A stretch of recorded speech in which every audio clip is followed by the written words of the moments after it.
இன்னில இருந்து எனக்கு ஒரே ஒரு பொண்ணுதான். என்னை பொறுத்த வரைக்கும் செத்துட்டா.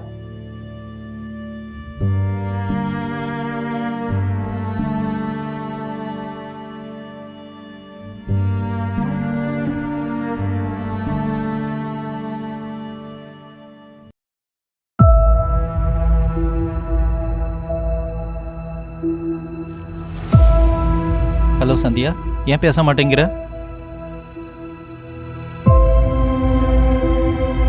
யாரடி இவன்? காலேஜ்க்கு போய் படிச்சு எங்களை பார்த்துப்பன்னு நினைச்சா நீ செய்யற வேலை இதுதானா? இப்படி இருந்த வேலைக்காகாது. நாளைக்கு என் தம்பியை வர சொல்லி உனக்கும் அவனுக்கும் கல்யாணம் பண்ணி வச்சிடுறேன்.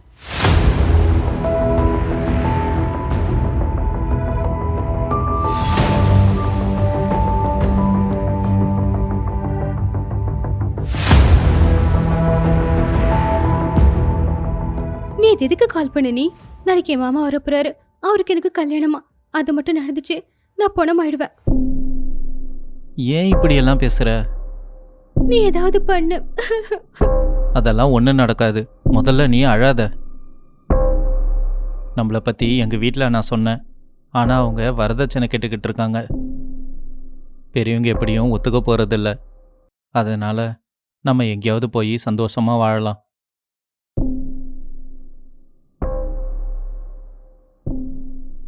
என்ன எந்த பதிலும் காணோம்? என் மேலே உனக்கு நம்பிக்கை இல்லையா? அப்படி இல்ல, நான் வீட்டை விட்டு வந்துட்டேன். எப்படி?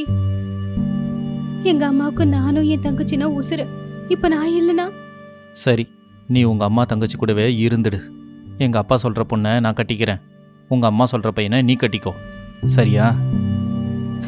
நான் தான் அப்போ சொன்னல நான் செத்து போயிடுவேன்னு. அப்போ நான் சொல்கிறது கேட்கலாம்ல? நம்ம எங்கேயாவது போயிடலாம். புரிஞ்சுக்கோ ப்ளீஸ். சரி.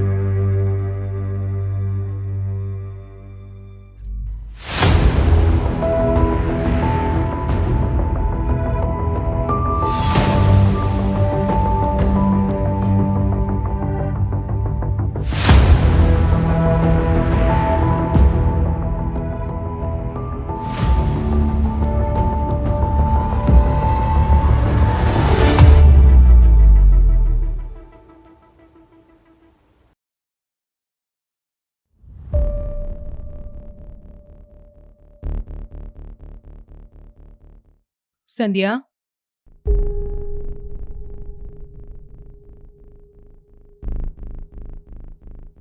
சந்தியா,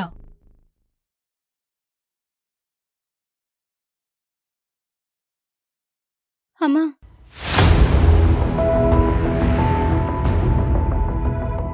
அம்மா, தயவு செஞ்சு என்ன தேடாதீங்க.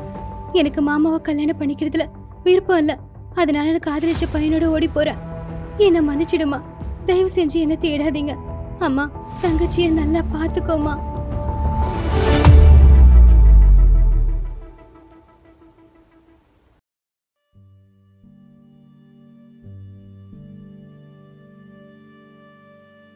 அம்மா, எதுக்கும்மா கவலைப்படுற? கவலைப்படாத, நான் தான் இருக்கேல்ல. பாத்தியாடி அவன் என்ன பண்ணிருக்கான்னு? இது ஊஜனங்களுக்கு தெரிஞ்சா மான மரியாதை என்ன ஆகுறது? இன்னையில இருந்து எனக்கு ஒரே பொண்ணுதான். என் பார்வையில அவ சேர்த்துட்டா.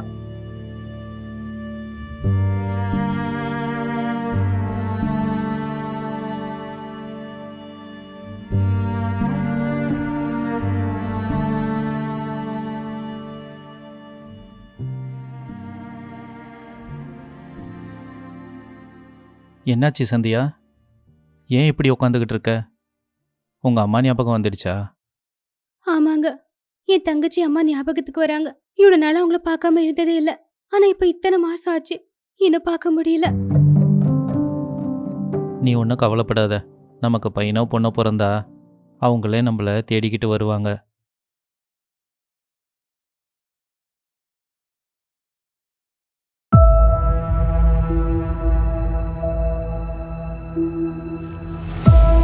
ஏங்க, என்னாச்சு? பாருங்க, தலைக்கு குளிச்சா முடி கொட்டுது. தலை வாரினால முடி கொட்டுது. எனக்கு என்னமோ ரொம்ப பயமா இருக்கு. ஹாஸ்பிட்டலுக்கு போய் பார்க்கலாமா? நீ ஒன்றும் பயப்படாத, வா ஹாஸ்பிட்டல் போகலாம். சரிங்க.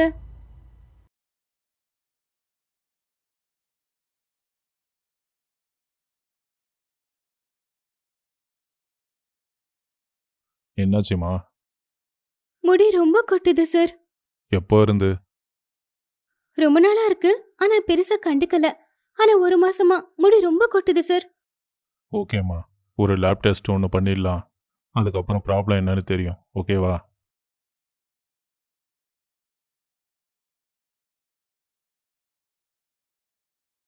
இந்த டெஸ்ட் எடுத்துக்கிட்டு ரிப்போர்ட்டோட நாளைக்கு வாம்மா. சரிங்க சார். எனக்கு தலை உட்காரு, உட்காரு. சுத்துதுங்க.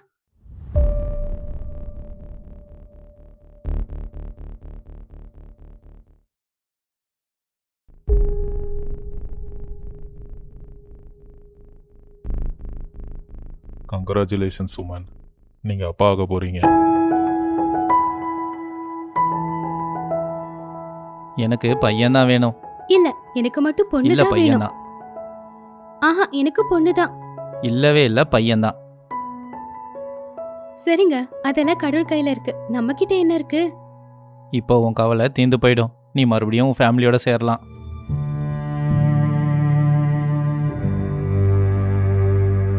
என்னாச்சு சந்தியா, டல்லா இருக்க? ஒண்ணும் இல்லைங்க. குழந்தை பிறக்க போகுதுன்ற சந்தோஷத்தை விட ரிப்போர்ட்ல என்ன வருமோன்னு பயமா இருக்கு. நீ அதிகமாக யோசிக்காத, ஹாப்பியாக தூங்கு. ரிப்போர்ட்ஸு நல்லா தான் வரும்.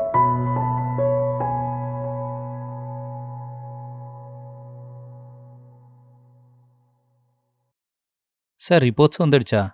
வந்துடுச்சு. ஆனால் உன்கிட்ட கொஞ்சம் தனியாக பேசணும். உன் ஒய்ஃபை வெளியில் இருக்க சொல்லிட்டு வா. Okay sir.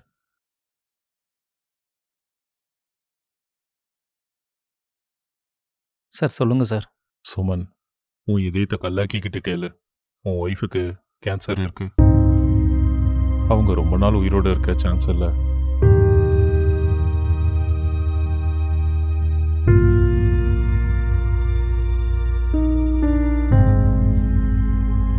சார் நீங்களே இப்படி சொன்னால் எப்படி சார்? ப்ளீஸ் சார், ஏதாவது செய்யுங்க சார்.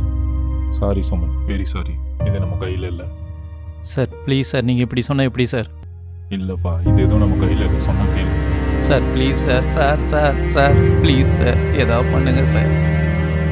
நம்ம கையில் எதுவும் இல்லை. அந்த கடவுளோட கருணை இருந்தால் உன் குழந்தையாவது நம்ம காப்பாற்றலாம். அதை தவிர்த்து எதுவும் பண்ண முடியாது. அது தலையெழுத்துப்பா.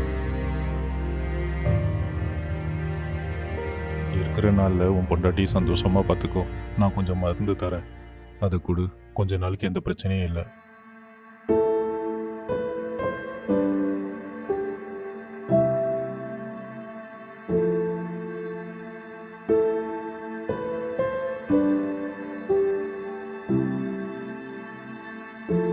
என்னங்க, என்னாச்சு? ஒன்றும் இல்லை, எனக்கு கொஞ்சம் தலைவலியாக இருக்குது. முதல்ல வீட்டுக்கு போகலாம் வா. என்னாச்சுங்க? டாக்டர் நான் செத்துருவேன்னு சொன்னாரா? நான் எல்லாத்தையும் கேட்டுட்டேங்க. ஆனா என் புள்ள அம்மா இல்லாம வளரக்கூடாதுங்க. நீங்க என் தங்கச்சியை கட்டிக்கோங்க. இப்போ எதுக்கு இப்படியெல்லாம் பேசுகிற? எனக்கு தெரியுங்க, கேன்சர் இருக்கிறவங்க ரொம்ப நாள் உயிரோட இருக்க மாட்டாங்க. அதனால இப்பவே என் தங்கச்சியை கல்யாணம் பண்ணிக்கோங்க. நான் சாகும்போது என் குழந்தை என் தங்கச்சி கையில இருக்கணும். ஏன் பைத்தியம் மாதிரி பேசிக்கிட்டு இருக்க? இந்த ஜென்மத்தில் நீ தான் என் பொண்டாட்டி. இந்த ஜென்மத்துல எனக்கு அந்த அதிர்ஷ்டம் இல்லைங்க. இதுதான் என் கடைசி ஆசை. முடியாதுன்னு சொல்லாதீங்க.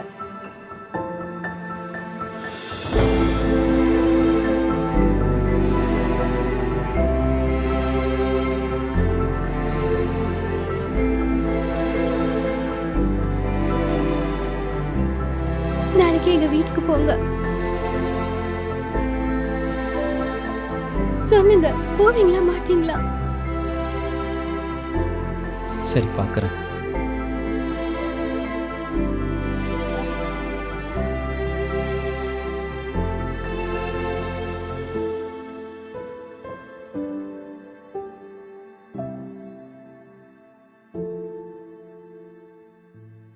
உங்க அக்கா செஞ்ச வேலையால உனக்கு வர சம்மந்தம் எல்லாம் அப்படியே போய்கிட்டு இருக்கு. நான் உயிரோட இருக்கும்போது உனக்கு கல்யாணம் நடக்குமோ இல்லையோன்னு எனக்கு தெரியலம்மா. நீ சும்மா இருமா. எனக்கு கல்யாணம் ஆளுனாலும் பரவாயில்ல. நீ கவலைப்படாதம்மா. நான் வேணும்னா இப்படியே இருந்துடுறேன்.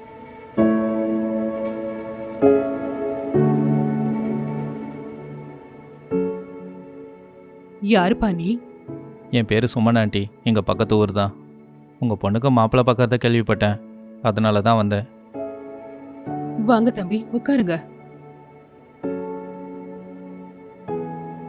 தம்பி, உங்களுக்கு என் பெரிய பொண்ணு பத்தி தெரிஞ்சுதான் இருக்கும். இங்கே பாருங்க, உங்கள் குடும்பத்தை பற்றி தெரிஞ்சு தான் இங்கே வந்தேன். எனக்கு வரதட்சணைன்னு எதுவும் வேண்டாம். உங்கள் பொண்ணை கல்யாணம் பண்ணி நல்லா பார்த்துக்குவேன். உண்மையாவா? உங்களை மாதிரி ஒரு நல்ல சம்மந்தம் கிடைக்க நாங்க கொடுத்து வச்சிருக்கணும்ப்பா.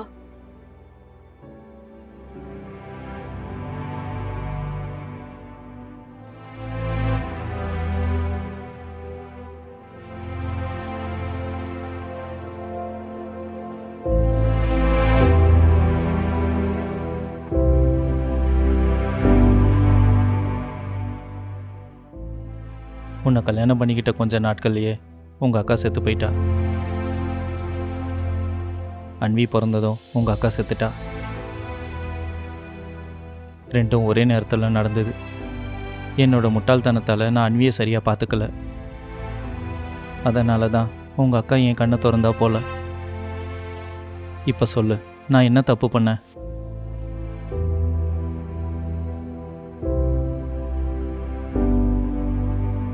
என்னை மன்னிச்சிடுங்க. நான் எதேதோ நினைச்சு உங்களை தப்பா புரிஞ்சுக்கிட்டேன். எங்க அக்கானா எனக்கு ரொம்ப பிடிக்குங்க.